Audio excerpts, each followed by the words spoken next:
Hey, what's up? Yeah, so as y'all may know, these Tekken online streets, the Tekken online community streets have been raging. There's been heat in these streets. Yeah, yeah. All thanks to the talk, last Tekken talk with the devs. So I am just going to try my best to breeze over my thoughts on everything that happened during the Tekken talk. All right, so thoughts. For Anna, honestly, it's that low that does 60 something damage and does wall tactics by the wall. A low. Look, I don't care if it's low parryable, bro. I I just need to know. Honestly, I can't wait for the updates to come out so that I can actually check how to defend oneself against it, because it just looks crazy to me. That thing is a low that is more powerful than King's Heat Smash. That just blows my mind. But till game lands, I cannot draw a full conclusion. As we see no updates, she has a mid that is plus on blocking the Butterdoor stance. She was supposed to be a stance mix-up character anyway, so let her. And after the nerf she received, they want her to be played more, so they're trying to make her more viable. I get it. Zafina, I have no opinions. I do not understand how to fight her. I don't understand how to use her. When I see Zafina on screen, I do not know what's going on. I don't know what is safe. I don't know what is unsafe. That woman just confuses me. I like her, like aesthetically. I like just looking at her. She's a fine woman in the video game. She's just there, but let her just be there. I don't. I am always afraid of fighting all these characters that low crush things anyhow. She and Ling Xiaoliu and Lily just. I am waifu phobic of something, but anyway, Devil Jin, the Hell Sweep change. I didn't feel either or way about it. I was like, oh, okay, his Hell Sweep now does a proper combo, and it only does that proper combo in heat. So probably they might nerf the normal Hell Sweep. Probably. We won't know till the game comes out. There's over 100. There's over 1,500 changes. Yeah. King. I won't lie. King is where. I mean, King may know, but King is where the rubber met the road for me. I was okay with what I was seeing. Even June, I was like, more. She has a low now that is powerful. Blah blah blah. Like, you know what? No problem. But King, okay. They buffed Jaguar Sprint. I understand why. Because contrary to what most people believe, Jaguar Sprint is weak right now in season 1.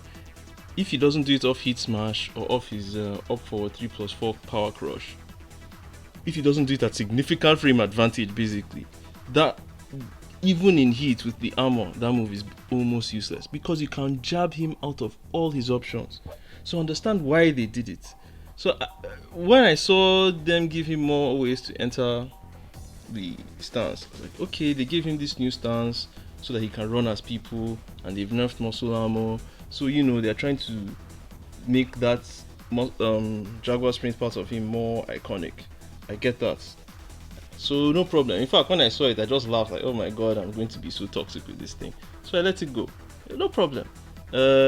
Where for King, I just started feeling some type of way is the chip damage on breaking somebody's through, which I know is for every character in Heat. So it's not just King that has that. Every character is going to have it. As much as people felt okay, it's just chip damage. It's not like it's true damage or it can KO. But I told someone, I said that means if I do a throw in a low health situation, and I know this guy is always breaking throws, I can just do a throw because I know I'm going to get damage anyway. And those 1, 2, 3, 4, 5 points of damage might be the difference between victory and defeat. I have won a match before because I did a random low poke. I staggered the timing and did a random low poke to a friend of mine. That's how I won a match. Just like 1 or 2 points of damage was what decided victory or defeat in that one match. And then a throw now has the ability to do that same thing that low is doing. I don't know what the reasoning is for that. I really don't know. And then Giant Swing and Shining Wizard are homing when he's in heat. I look. I'm saying this thing, making me, but that just feels a little too much. And it okay, I haven't seen the full patch notes yet. But the last I checked, throws that land increase the duration of King's heat state. And when I saw him again, we know till the game comes out. When I saw him do Giant Swing and Shining Wizard in heat during the dev talk, I didn't see the heat gauge deplete. So theoretically, this is based on how we say in my country, half knowledge. Based on half knowledge, King can put himself in a situation where his throws are homing, and then his stance now has a homing move, and he has a homing move, is it Sabbath kick that they call it? Forward 4. Yes, forward 4. It's safe on block. He has giants.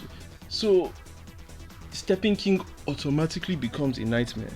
You can't say you want to sidestep Doc because it will just be. It will probably be playable. It just feels too much. Like I genuinely think it is too much. Those two things, the homing move, the homing throws for King in heat. No. Anyway, at the end, it's till the game comes out, the update comes out, then we'll know for sure. Key charge setups. I saw a video by I Am OP. Shout outs to him. I think I'll link the video in the description. I saw how he explained why the devs probably nerfed key charge in this game, and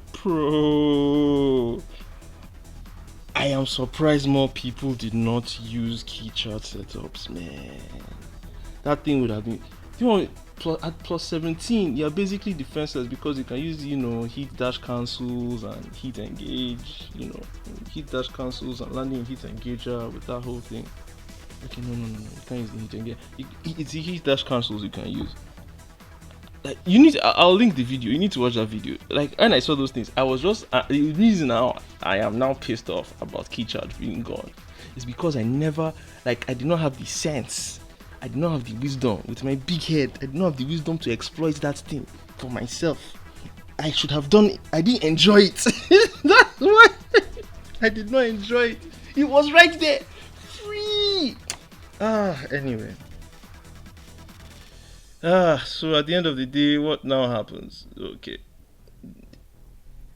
Well, I'm on the side of Rangchu when he says people should just be patient. People should just be patient and let's wait for the patch notes. But at the same time, I understand why people are scared, so to speak. The fear is not unwarranted. It didn't fall out of the sky. Because I play Marvel Rivals, and every time the community in Marvel Rivals complains about something balance related, that thing is addressed post haste. That thing doesn't stay 1 month. Sure, the game is new, maybe it's just honeymoon phase for the developers, they're not burnt out yet. But that's quick response. If Tekken was known for quickly responding to fans when fans say, okay, this thing, like consistently doing it, because sometimes they respond quickly and sometimes they don't, because I don't know what happens in Bandai Namco Studios, so I don't know what's going on. I don't know what's happening in the Tekken dev team room. But that does happen where sometimes they'll address situations quickly, sometimes they need to take their time, maybe because they're trying to iron out potential bugs that happened and blah blah blah blah. So I get that, but that's one of the things that happens when you're entering the territory of providing live service things, like live service monetization, or if something is too much, you can always just update it. I get that, but when people have been playing the game in one basic particular state for months, I think that's why they're burnt out of patience. So I can empathize with everyone in this situation, except the people who probably went to Harada and Michael Murray and just started insulting them, because I did not see it happen, because I am almost never on Twitter. I have a Twitter account and I'm almost never on Twitter because I don't like seeing things like that. So I get where I see both sides, and I understand why everything is happening. I understand that the presentation could have been done better, especially from a marketing point of view. They knew that those moves would look powerful. They know that fans are quick to panic when they see powerful tools. So the best way to have presented some of these changes is to show exactly what you don't show a powerful tool like that and say and wait for patch notes. At least I don't think you should. It's especially when you know your goodwill is not your savings account of goodwill from the fans is not full and overflowing. You've done a few things to hurt the fans, for lack of a better word to put it right now. The Modders cancellation fiasco, Modders hunt down fiasco, the bringing in premium currency thing after getting reviews thing, the Genmaji Temple incident, so there's the Tekken fans backlash, so to speak, barring the people who are just being rude idiots. It didn't fall out of the sky. I didn't want this video to be this long, but this is the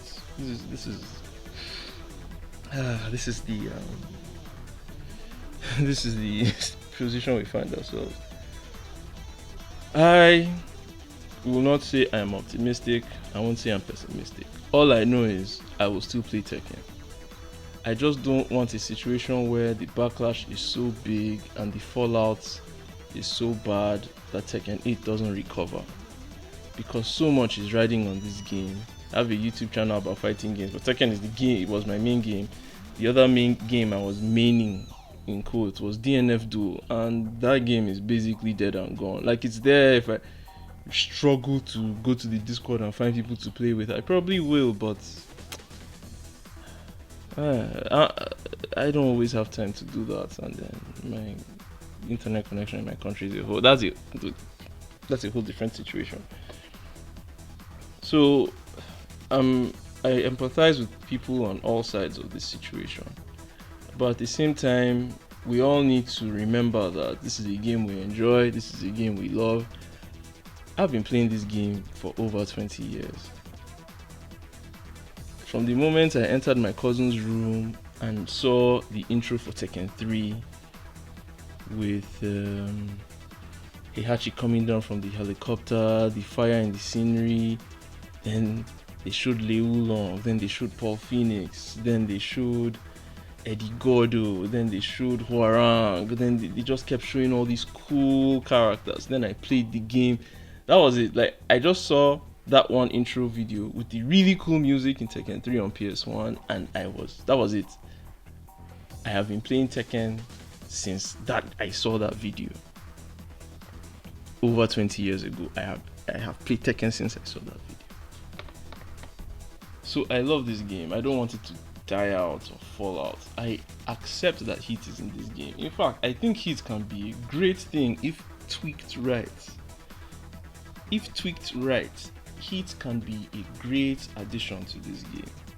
Because if Tekken kept doing the same thing over and over and over and over and over and over again, people would complain, oh, Tekken is not really evolving, Tekken is just the same old, nothing is really, no innovation, no nothing. They've stagnated, and then that's another problem. Okay, Tekken has decided to take a risk. That's the main reason. That's what I respect. Harada knew he was taking a risk, because the last time he took a risk was Tekken 4. And we've all heard stories about how it turned out for him. He started losing his hair. He started losing his hair. At least Saitama lost his hair after gaining superpowers. Harada was losing his hair after making game and receiving backlash. So please, please, let's just. I want Harada to be okay. I beg. So, anyway, this video has already gone on for too long, so I'm just going to call it quits here. I just felt I should contribute my own voice to the whole fiasco. I know I'm just a small YouTube channel that doesn't even have up to 500 subscribers, and I haven't uploaded consistently for a while. I was kind of in a vehicle accident where I kind of got hit by a truck that was driving on the wrong side of the road and beating traffic lights, and I'm basically lucky to be alive at this point. So sorry that I haven't really been uploading consistently. I've been on sick leave. I've had to take medication. Luckily the injuries are not so bad. I had to be cut open to be fixed, but they were bad enough that I couldn't go to work.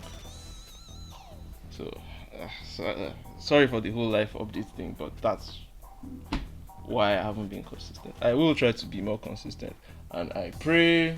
You know what? I promise one thing. That Anna Low, I'm going to look into it the moment this update comes out. You guys have my word, because that low is egregious to me. Why is a low safe on block? That and the chip damage from breaking throws, and the homing move for King, which maybe there's some other nerf they've given him that they decided to give him homing moves in heat. We do not know. Maybe he no longer has down forward 2-1. Like, can you imagine how crazy that would be if the King's down 4-2-1 is gone? That would be crazy, actually. But no point in speculating. We will know in 6 days. So see you guys in 6-7 days. Yeah. Peace out.